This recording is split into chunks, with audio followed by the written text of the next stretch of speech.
గత 2 రోజుల క్రితం మొన్న మంత్రి గారు బొమ్మనపల్లి గ్రామానికి సంక్షేమ అభివృద్ధి విషయాల గురించి ఒక మహిళా సంఘ భవనం నిర్మించారని రావడం జరిగింది. మంత్రి గారు వచ్చిన విషయంలో అదేవిధంగా తోటి వార్డు సభ్యులు బొమ్మనపల్లికి సంబంధించిన 1వ వార్డు సభ్యులు కంది శంకరన్న గారు మంత్రి గారి దగ్గరికి పోయి, అయ్యా రైతులు వేస్తే ఓట్లతోటే ఇవాళ మన ప్రభుత్వం నిలబడ్డది, రైతులకే అన్యాయం జరుగుతుంది, చాలా వరకు రైతులకు కట్టింగ్ 3-4 కిలోలకు పైగా కట్టింగ్ చేస్తున్నారని అన్నగారు ఒక సందేశం. సరే మంత్రి గారి దగ్గర దాకా పోతే కింది స్థాయిలో తెలిస్తే పని కాదని, మంత్రి గారి దృష్టిలోకి పోతే న్యాయం జరుగుతుంది రైతులకు అనే ఉద్దేశకంగా శంకరన్న గారు మంత్రి గారి దృష్టికి తీసుకువెళ్తే, మంత్రి గారు ఎంత ఆక్రోషంతో ఎంత ఉగ్రేదంతో, లీడర్ అవుతా అనుకుంటున్నావా అనే, నువ్వు ఏం మాట్లాడుతున్నావా నువ్వు, వదిలిపెట్టా వడ్ల గురించి అయిపోయింది, ఏం వదిలిపెడతారయ్యా వడ్ల గురించి, అయ్యా నాకు అర్థం కాదు, నువ్వు చల్లగా ఏసీలలో కార్లో తిరిగినట్టు కాదు బిడ్డ, ఈడ వ్యవసాయం చేసినాడంటే ఓన్లీ మన ఏది వానకాలంలో తొలి చినుకు పడగానే మొత్తం రుమాళ్ళు కట్టుకొని ఆ నాగలు పట్టుకొని ఫోటోలు దిగుడు కాదయ్యా, ఒక వచ్చి ఇరువాలు కొట్టి చూడు, రైతన్నలు బాధ గోస నీకు అర్థమవుతుంది. నీకు కోడి పేగుల దంద, ఆ క్వారీ దందా మీద లేకపోతే ఇంకో దందా మీద ఉన్న దృష్టి నీకు లేదు. అంటే మిల్లర్ల నుంచి వెళ్ళి మీకు ఎంత కమిషన్ వస్తుందని నేను అడుగు తెలుసుకుంటున్నాయా మంత్రి గారు, మీరు సమాధానం చెప్పాలి. మీరు మాకు హుస్నాబాదు ఎమ్మెల్యేగా మంత్రిగా ఉన్నారు, గుర్తుపెట్టుకోండి. అది మీరు అధికార దుర్వినియోగం చేసుకుంటూ పోలీసు బలగాలను చూసుకుంటూ మీరు మమ్మల్ని దురుద్దేశకంగా మాట్లాడితే ఖబర్దార్ మంత్రి పొన్నం ప్రభాకర్ గారు, మేము ఎంత సజావుగా మాట్లాడుతున్నామో అది గుర్తుపెట్టుకోండి. ఇవాళ నేను అన్న కోసం కరీంనగర్ నుంచి నేను మన వార్డు మెంబర్ల ఫోరం అధ్యక్షుడిగా నేను ఇవాళ అన్న బాధ చూసి వచ్చిన, ఆయన ఆవేదన వీడియో ఎంత గౌరవంగా మాట్లాడిండయ్యా. అయ్యా పొన్నం ప్రభాకర్ గారు, ఆ వ్యక్తి వచ్చి మిమ్మల్ని ఏమన్నా దురుసుగా మాట్లాడిండా? సార్ పెన్షన్లు ఎప్పుడు ఓపెన్ చేస్తారు అడగరా అయ్యా? రేపు ఆయన మీ లెక్కన ప్రజాప్రతినిధి వార్డు మెంబరు 300 మంది ఓటర్లకు జవాబుదారి. అన్న నాకు పింఛన్ వస్తలేదు అన్నట్టు వాటర్ సైడ్కు పిలిచినప్పుడు అడుగుతాడు. నువ్వు ఆయన ఇంటికి పోయి కూర్చోమని అంటున్నావట. ఇదే 2 లక్షల మంది వచ్చి నీ ఇంటికి కూర్చుంటే ఏమైపోతావు బిడ్డ, గుర్తుపెట్టుకో. ఇదే వార్డు మెంబర్ల ఫోరం తరఫున నీ ఇల్లు కూడా ముట్టడి చేస్తాం, గుర్తుపెట్టుకో పొన్నం ప్రభాకర్. అహంకారం మాటలు మానుకో బిడ్డ. కరీంనగర్ నుంచి వెళ్ళి బతుకుదేరు వస్తే హుస్నాబాద్లో భుజాల పైన ఎక్కించుకున్నాం.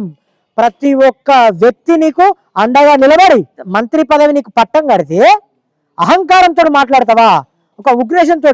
సరే ఏదో మందిలు అన్నాడంటే అయిపోయింది, ఆవేశంలో అన్నాడా ఏదో విధంగా మంత్రి గారు కదా ఎన్నో ప్రెజర్లు ఉంటాయని అనుకోవచ్చు.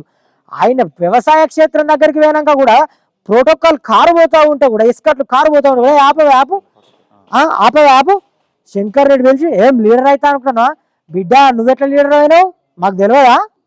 నువ్వెట్లా లీడర్ అయినావు బిడ్డ? తెలంగాణ ఉద్యమకారం అని చెప్పుకునే నీకు అదే రాజశేఖర్ రెడ్డి గారి మరణం లేకపోతే ఇవాళ నువ్వు వాళ్ళకు అడుగులకు మడుగుల్లో కూడా కాంగ్రెస్లో పరిసత్తు బిడ్డ.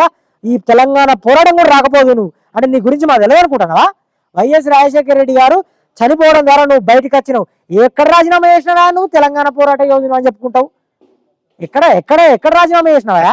రాజీనామా చేసిన బిడ్డలది పౌరుషం తెలంగాణ ఉద్యమంలా, గుర్తుపెట్టుకో బిడ్డ. శంకరన్న లాంటి వ్యక్తులను బెదిరిస్తే నీ ఇల్లు ముట్టడించడం ఖాయం, గుర్తుపెట్టుకో. ఏ ఒక్క ప్రజాప్రతినిధి అయినా నీ ఇల్లు ముట్టడికి రెడీగా ఉన్నాం, గుర్తుపెట్టుకోండి.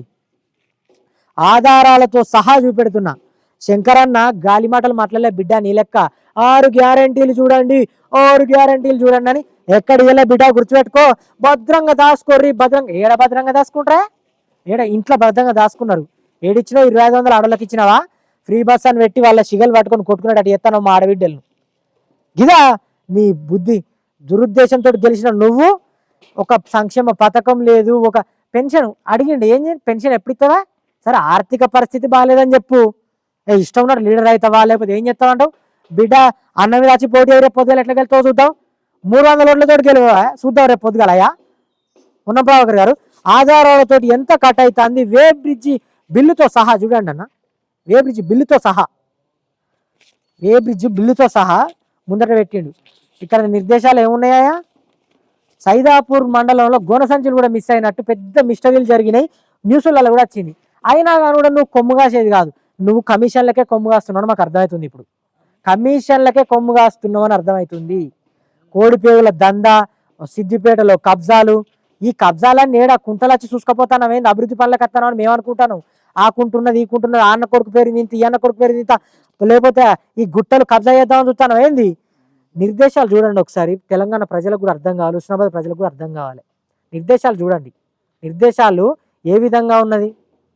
ఇంకా పక్కపొంటిగా సిద్దిపేటలోనేమో హరీష్ రావు ప్రతిపక్ష నేత అయినా కానీ కూడా 41 కిలో, ఒక్కటే కిలో తాలు కడిగేస్తారు. తాలు ఎడబోతుందయ్యా? వేబ్రిడ్జ్ అయిపోడు కొద్దే నేరుగా మిల్లర్ల దగ్గరికి పోదా? మిల్లర్ల దగ్గరికి పోదా అయ్యా? చూడండి వేబ్రిడ్జ్లో ఎంత ఉంది, రైతుల దగ్గర కలెక్ట్ చేసినప్పుడు ఎంత ఉంది.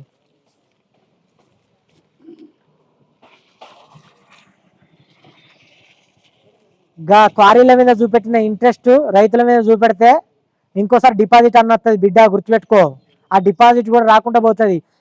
బొమ్మనపల్లి ప్రజలు అంతా అట్టి తెలివి తక్కువలు అంటున్నా, చైతన్యవంతులు బిడ్డ.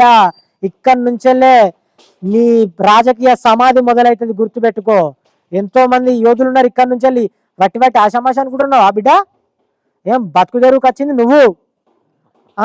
బతుకు తెరువు కరీంనగర్ నుంచి అయితే మనోడేగా తెలంగాణ ఉద్యమ బిడ్డ అని బొమ్మనపల్లి ప్రజలంతా నిన్ను మెజార్టీ ఇచ్చి ఆశీర్వదించిరట. వస్తా ఉంటే ఒక అన్న 4000 మెజార్టీ ఇచ్చి ఆశీర్వదించిరట. ఒక అన్న అంటాను ఇవరాకు వస్తా ఉంటే. శంకరన్న ఇంకొకసారి ఇలాంటి ప్రజాప్రతినిధులకు భయపడేది లేదు. మనది ఏ పార్టీ అన్నా కానీ ఆ పార్టీ ఈ పార్టీ అనేది కాదు బిడ్డ. నువ్వు మా ఎమ్మెల్యేగా ఉన్నావు, మేము నీ ఇంటికి ముట్టడిస్తాం, గుర్తుపెట్టుకోవాలి. ఇంకొకసారి ఎక్కడ వాడ మెంబర్ దాడి జరిగితే తస్మా జాగ్రత్త బిడ్డ అని హెచ్చరిస్తున్నాం.